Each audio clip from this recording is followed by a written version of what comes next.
여러분 안녕하세요. 여의도 펀드매니저TV 5월 15일 금주시장 전망 및 투자 전략 시작하도록 하겠습니다.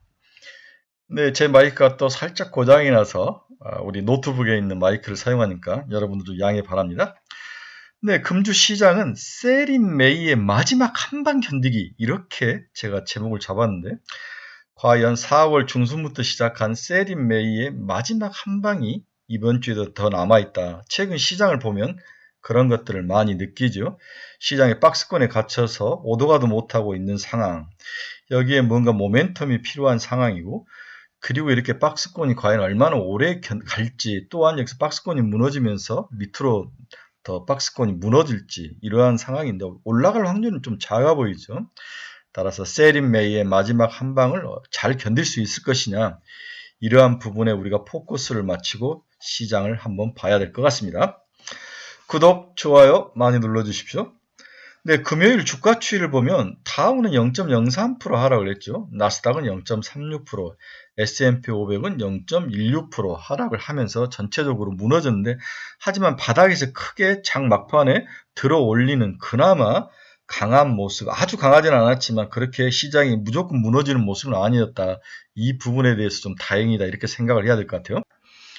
네, 최근 수급 추이부터 한번 봅시다. 고객 예탁금은 50한 3조, 4조까지 갔던 게 무너진 이후에 다시 49조, 50조까지 올랐네. 50.2조까지, 50.2천억, 50조 2천억 정도까지 다시 살짝 올라와 있는 그런 상황이다. 아주 최악의 상황은 좀 벗어났지만 그렇게까지 고객 예탁금이 늘고 있는 상황은 아니다. 신용 잔고도 한번 보십시오. 21조 정도, 20점 후반대 갔던 신용 잔고가 크게 빠지고 지금은 신용 잔고가 18.5조까지 머물러 있는 상황. 그런데 지금 현재 상황에서 신용 잔고는 크게 늘고 있지 않는 모습이죠. 그렇다면은 시장은 당분간 수급적인 측면에서도 상승을 끌고 올라가만 그런 요인은 없다. 그리고 뭐 CFD 계좌라든지 다음에 주가 조작의 문제가 나타나면서 특히 코스닥에서 신용잔고들 물량이 많이 털려 있는 모습, 이게 이제 채워지는 시간이 좀 필요한 거죠, 그렇죠? 이러한 것들을 봤을 때 당분간 시장은 박스권일 가능성에 대해서 우리가 프라버빌리티가 높아진다 이렇게 이해를 하셔야 될 것 같습니다. 네, 수급 추이를 한번 봅시다. 코스피는 이번 주 외국인이 2,356억을 샀죠. 네, 그 다음에 지난 1개월 동안은 1.8조 정도, 거의 2조 가까이 된 그러한 수급의 모습을 보이고 있습니다. 코스피 변을 놓고 보면 시장이 그렇게 약세는 아니다. 돈은 대형 우량주로 돌고 있다. 이 부분을 분명히 이야기를 해주는 거죠. 반대 코스닥을 보면 일주일은 마이너스 2,800억, 거의 3천억 가까이 팔았고 지난 한 달은 1조 3천억을 팔았습니다. 결국 외국인은 코스피를 사고 코스닥에서 팔았다. 이렇게 이해를 하면 되죠. 따라서 코스피가 코스닥보다 더 유리한 조건이다라고 단순히 봐도 별 문제는 없어 보입니다. 다음은 밸류에이션 측면을 보면 한국은 14.5배까지 올라와 있는 상황이죠. 그렇죠? 네, 미국도 18.9배, 거의 19배까지 올라와 있는 상황. 유럽도 12.5배까지 올라와 있는 상황. 일본도 17.3배로 굉장히 높은 밸류에이션을 보이죠. 반면 중국은 12.3배로 여전히 가장 싼 모습을 보이고 있습니다. 인도는 20.7배니까 여전히 좀 높은 밸류에이션이 있죠. 자, 그러면 여기서 두 가지 함의를 우리가 느낄 수 있는데, 첫째는 밸류에이션 자체들이 전부 고평가된 건 사실이다. 하지만 우리만 고평가됐다면 문제가 크죠. 그렇다면 조정을 세게 받아야 되지만 미국, 유럽, 일본, 인도 다른 경쟁 국가들도 고평가 영역이 있다. 다 같이 고평가라면 우리만 조정을 받을 필요는 없다는 거죠. 이런 면에서 좀 고평가라고 너무 설레발을 칠 필요는 없다. 이렇게 이해를 하셔도 될 것 같습니다. 자, 최근에 미국과 한국이 이렇게 고평가 속에 들어간 이유는 하나죠. 네. 즉 EPS가 마이너스로 늘지 않고 지속적으로 하락해서 살짝 바닥을 치고는 돌아서긴 했지만 완벽하게 돌아서는 모습은 아니다. 이 부분이 현재 고평가의 가장 큰 이유이고, 그렇다면 향후 이 고평가에서 벗어날 수 있는 유일한 방법은 기업의 실적이 증가를 해야 된다. 여기에 금리라든지 수급이라든지 향후의 경기 침체 문제, 이러한 상황들이 다 연결돼서 움직인다는 것을 꼭 기억을 하셔야 될 것 같아요. 금요일날 달러 지수를 보면 102.71로 0.63% 상승을 했습니다. 달러가 강세로 돌아서죠. 참 아이러니한 게 미국의 부채 한도 협상에 대한 그 불안감이 달러로 돈이 가고 채권으로 돈이 가고 금으로 돈이 가는데 이 모든 게 다 미국 자기 자체에서 문제를 일으키고 돈은 자기 자체가 자기들이 주물떡주물떡하는 달러라든지 금이라든지 그 다음에 이제 채권으로 미국 국채로 가는 아이러니한 모습 이런 것들이 나타나고 있는데 일단 달러 지수가 하락을 하다 멈추면서 강세로 가는 모습은 우리나라 수급에는 안 좋은 영향이죠. 외국인들의 자금 유입이 그렇게 심하게 지속적으로 들어오지는 않을 것이다. 그렇다면 우리나라 지수는 박스권에 갇힌다든지 바닥을 형성하면서 옆으로 길 횡보 현상이 나타날 확률 이러한 가능성에 더 관심을 갖고 봐야 될 거로 보여집니다. 자, 금주 우리가 시장을 분석하는데 첫 번째 우리가 던지는 가장 큰 질문 중에 하나는 미국 주식시장에서 어닝 서프라이즈가 자주 나타나죠. 이 어닝 서프라이즈가 자주 나타나는데도 미국 주식이 크게 반등하지 못한 이유는 뭔가? 이 질문이 제가 이번 주 시장을 접근하는데 여러분들과 함께 나누고자 하는 첫 번째 저의 퀘스천이죠. 자, 마무리돼가는 미국 실적 시즌을 살펴보면 겉은 화려한데 속은 골마있는 모습이 나타나고 있습니다. 기업 실적은 예상보다 양호한 모습을 나타내고 있죠. 여기서 예상보다라는 단어에 우리가 방점을 좀 찍어야 되겠다. 즉 뒤집으면 우리가 예상을 너무 낮게 잡았다 이렇게 볼 수 있는 거죠.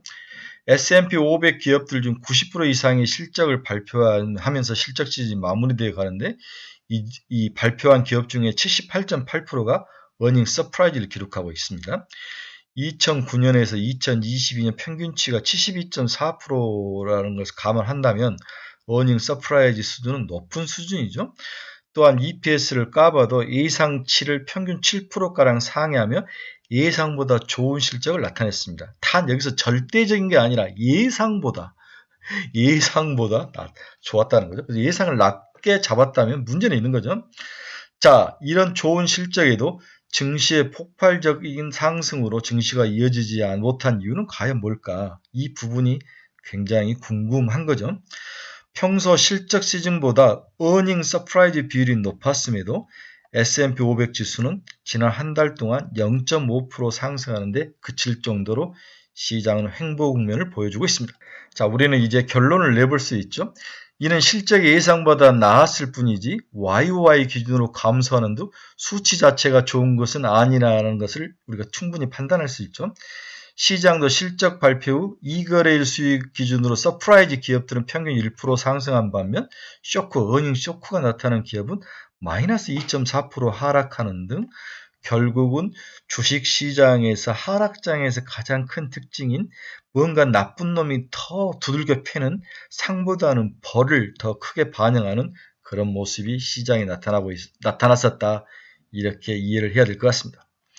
최근 한 달 동안 2022년 2분기, 작년 2분기 실적 추정치도 2%가량 하향 조정되는 등 실적 둔화세가 이어지는 그런 환경이 지속되는데 이러한 분위기 속에서는 시장은 상당히 이 어닝 서프라이즈가 나타나더라도 2분기 실적을 중심으로 주가가 어떤 박스권 상단을 뚫고 가기에는 좀 어려움이 있는 게 아니냐 이렇게 봐야 되는 게 아니냐 그런 거죠.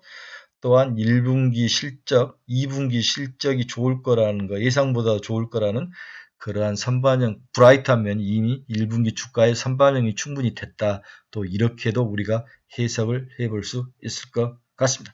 결국 미국은 어닝 서프라이즈로 나타났지만 그 속살을 까보면은 그렇게 좋은 모습은 아니다. 이렇게 정리를 해볼 수 있을 것 같습니다. 그래서 어닝 서프라이즈의 평균은 좋았다. 서프라이즈 평균 비율은 하지만 실적의 예상치를 하회했을 뿐 YOY 기준으로는 감소하는 폭이 나타났다. 그리고 시장도 예상치 상회보다 하회에 더 가혹한 모습을 나타냈다.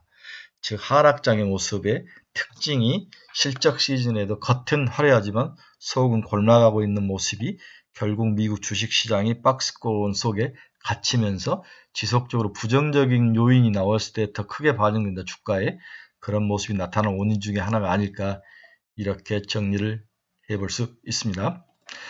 자, 미국도 어닝 서프라이즈 대비 실적이 안 좋고 주식 시장의 수준이 안 좋았는데 두 번째 질문도 한국 주식 시장도 힘을 못 쓰는 이유가 뭔가? 현재 박스권 안에서 갇혀 움직이는 이유는 뭔가?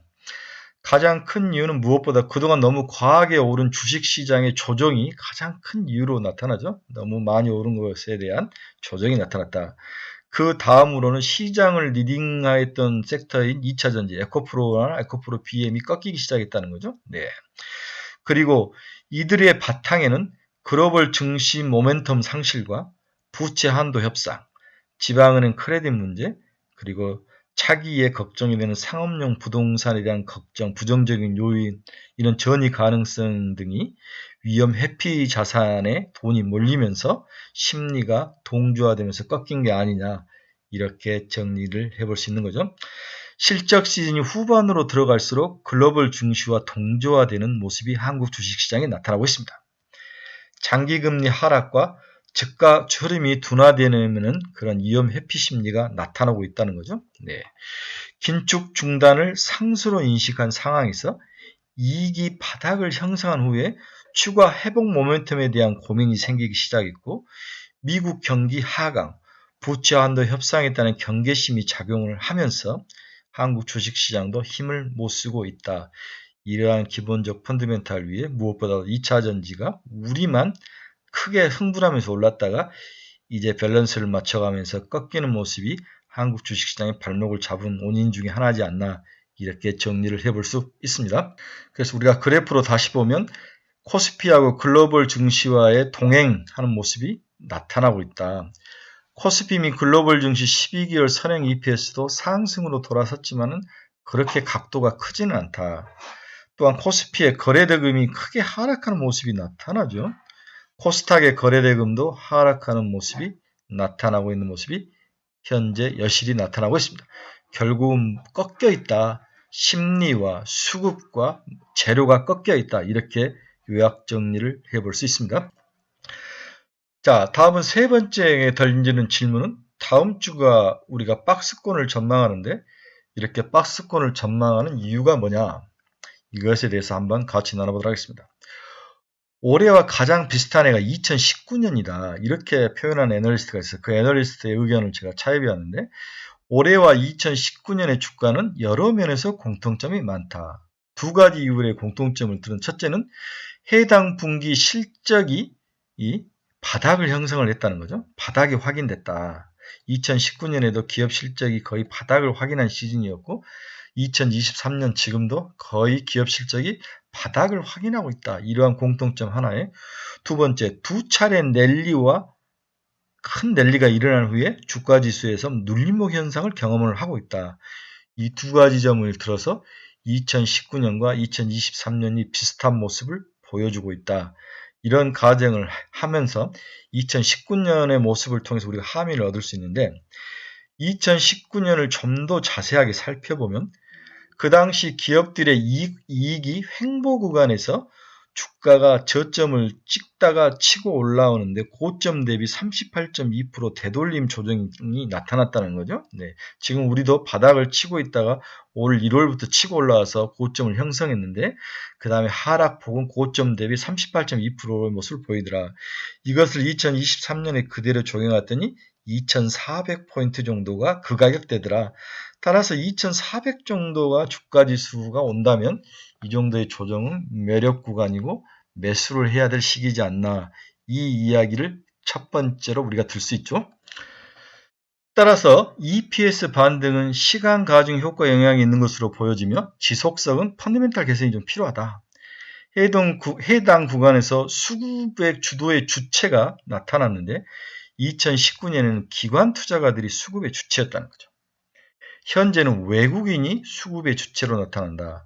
비슷하면서도 차이점이죠. 2019년에는 기관 투자가들이 수급의 주체를 나타내면서 시장을 끌고 올라갔는데 2023년은 외국인이었다는 거죠. 2019년에는 MSCI 리밸런싱을 통해 한국물 축소 영향이 더해지면서 외국인들이 수급이 떠났습니다.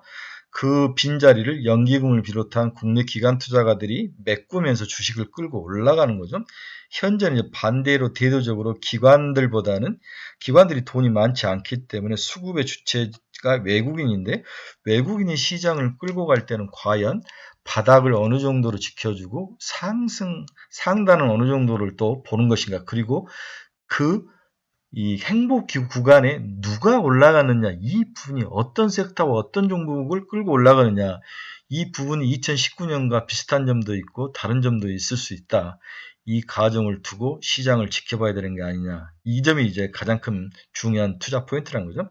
자, 다시 한번 시장은 박스권이 예상이 되고 있다. 박스권의 하단은 2400 정도를 우리가 예상을 해볼 수 있다. 2019년의 예를 봐서 상단은 펀드멘탈 개선 여부에 달려있다. 그리고 현재 시장을 리딩하는 것은 2019년은 기관이었지만 지금 외국인이다. 이들이 어떤 종목에 돈을 쏟아붓고 있고 어떤 종목을 주체적으로 리딩하면서 올라가느냐. 이 부분에 대해서는 지금 명확하게 나타나지 않지만 결국 외국인들이 좋아하고 끌고 가는 종목에 우리가 관심을 갖고 포트폴리오를 거기에 조정을 해야 되는 게 당연한 투자 전략 중에 하나다. 이렇게 이야기가 되는 거죠. 그래서 2023년은 기업의 실적이 바닥을 치고 올라가는 모습. 2023년도 기업 실적이 바닥을 치고 올라오죠.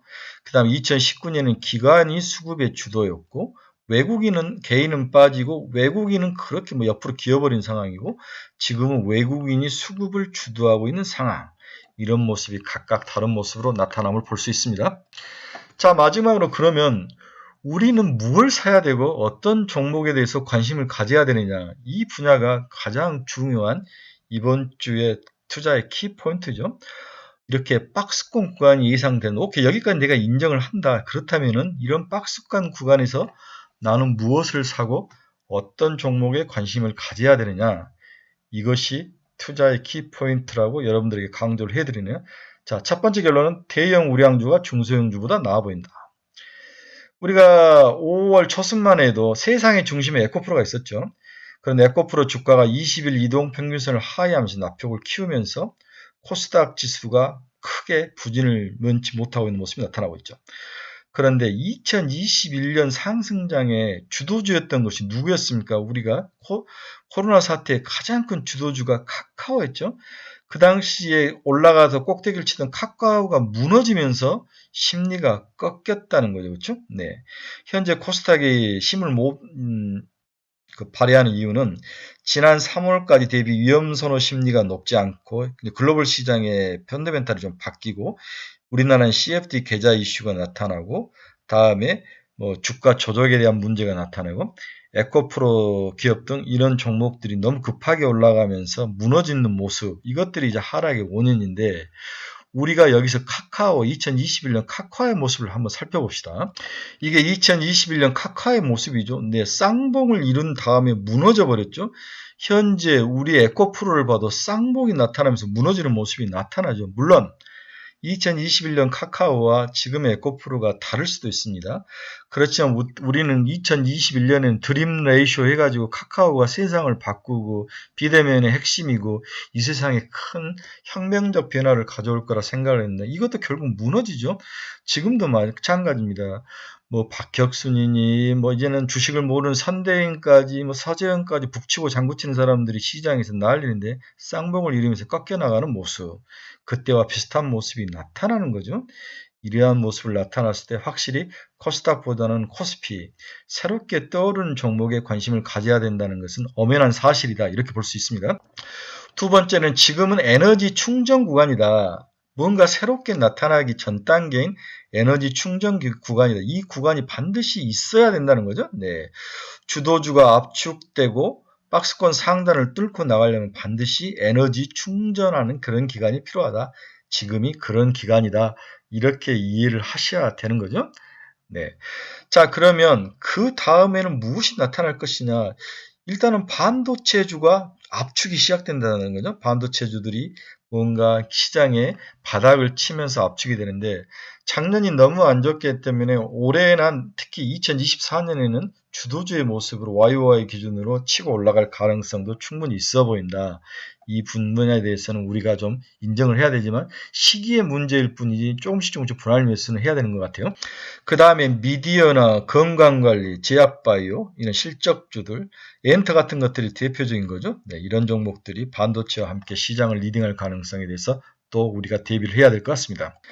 자, 시장은 이미 2024년을 바라보고 있다. 지금이 2023년 2분기밖에 안 됐는데 시장은 2024년에 실적 증가와 성장력을 가지고 있는 섹터로 움직이고 있다는 사실을 우리가 꼭 기억을 해야 된다. 이 분야를 모르면 하반기 주식시장 전쟁에서 이길 확률이 줄어드는 거죠. 그래서 2024년에 좋아질 업종은 반도체, 앞에서 미디어 엔터와 조선 이런 정도의 기업들이 2024년에는 새로운 모습으로 시장을 리딩할 가능성이 높아 보인다. 이렇게 우리가 또 볼 수 있는 거죠. 자, 그래서 다시 정리하면 이번 주에는 일단은 기계, 자동차 부품, 또 자동차 부품, 엔터, 그렇죠? 그 다음에 이제 우리 그 얼굴 뭐 미용 치료하는 분야들, 기계들, 그 다음에 이제 순환매로 돌아오는 뭐 그동안 좀 버려져 있던 조선주들, 그 다음에 이제 바닥을 형성한 로봇과 AI 종목들, 이런 종목들 위주로 포트폴리오를 짜야 되는 게 아닐까, 그렇게 예상을 해 볼 수 있습니다. 자, 여러분 중에서 방향의 나침판을 잃어버리신 분들은 저희 카페로 오십시오. 그리고 자기가 가진 종목들에 대해서 또 뭔가 코멘트를 듣고 싶은 분도 저희 카페로 오십시오. 그리고 제가 금주 5종목, 좋은 종목들을 추천을 해놨는데 그 종목에 대해서 궁금하신 분도 저희 카페로 오십시오. 자, 이번 주는 우리가 박스권에 들어와 있는 상태에서 지수는 움직이지 않지만 뭔가 순환매로 온갖 잡주들이 빠르게 돌 것은 분명하다. 이럴 때일수록 백본 기업들을 잘 세우고 우리가 투자 전략을 해야 된다. 자동차 소재, 그 다음에 기계, 에너지에 관련된 그런 기계 업종들, 다음에 우리가 미용 관련들, 엔터 올라오는 애들, 그 다음에 조선같이 바닥에서 올라온 애들, 그 다음에 너버처럼 바닥 끼고 AI처럼 바닥 끼다가 올라온 애들, 이 정도로 해서 각각 대표 종목으로 포트폴리오를 짜서 운영을 하면서 다른 잡주들은 버리고 기본적인 이러한 그 중형 섹터에 몰빵을 해서 포트폴리오를 5, 6개 정도 가져가는 게 좋지 않을까, 그렇게 결론을 내봅니다. 네, 주말 저녁입니다. 여러분들 내일부터 시작하는 한 주 동안 또 큰 걱정하지 마시고 기쁜 마음으로 5월의 이 푸릇푸릇함처럼 우리 좀 계좌도 잘 올라가는 그런 멋진 5월이 됐으면 좋을 것 같습니다. 여러분 감사합니다. 화요일날 뵙겠습니다.